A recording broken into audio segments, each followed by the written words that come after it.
सोचो, आप एक सोल्जर हो वर्ल्ड वॉर 2 के बैटलफील्ड पार। हर तरफ गोलियां चल रही हैं, दुश्मन करीब है और हर सेकंड मैटर करता है।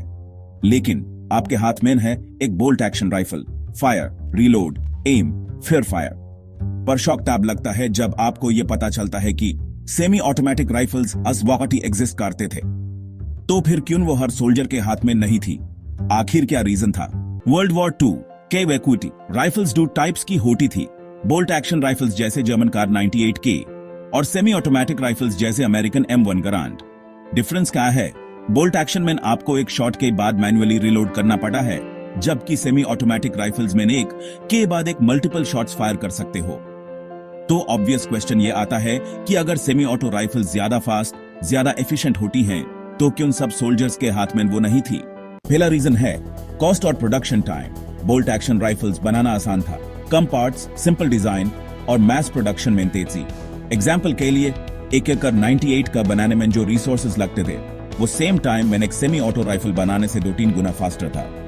फैक्ट्रीज के लिए ज्यादा राइफल्स बनाना ज्यादा जरूरी था, क्योंकि बैटलफील्ड पर क्वांटिटी क्वालिटी से ज्यादा मैटर करती थी। दूसरा रीजन था reliability. Bolt action rifle simple होती थी, तो वो पानी, मिट्टी और ठंड में भी काम करती थी। सेमी ऑटोमेटिक राइफल्स में ज्यादा पार्ट्स होते हैं, जो बैटलफील्ड के हार्श कंडीशंस में आसानी से जम हो जाते थे। एपी खुद सोचिए, अगर आप एक बैटलफील्ड पर हो और आपकी राइफल जम हो जाए तो क्या होगा? इसीलिए आर्मीज ने बोल्ट एक्शन राइफल्स को ज्यादा रिलायबल ऑप्शन माना, क्योंकि वो एक्सट्रीम वेदर में भी काम करती थी। तीसरा रीजन शायद सबसे सरप्राइजिंग है, मिलिट्री टैक्टिक्स और डॉक्ट्रिन। अस्वेकिक की जनरल्स का बिलीफ ये था कि सोल्जर्स को कंट्रोल्ड फायर देना चाहिए, ताकि वो अपने शॉट्स केयरफुली एम करें। बोल्ट एक्शन राइफल सोल्जर्स को स्लो और प्रिसाइज शॉट्स देने पर मजबूर करती थी, जबकि सेमी ऑटो राइफल्स में सोल्जर्स ज्यादा बुलेट्स वेस्ट कर सकते थे। ये माइंडसेट काफी टाइम तक चेंज नहीं हुआ, क्योंकि जनरल्स चाहते थे कि सोल्जर्स डिसिप्लिन के साथ लड़े, न कि पैनिक में फायरिंग करें। कंट्रोल्ड फायर स्ट्रेटजी ने बोल्ट एक्शन राइफल्स को ज्यादा प्रैक्टिकल ऑप्शन बना दिया।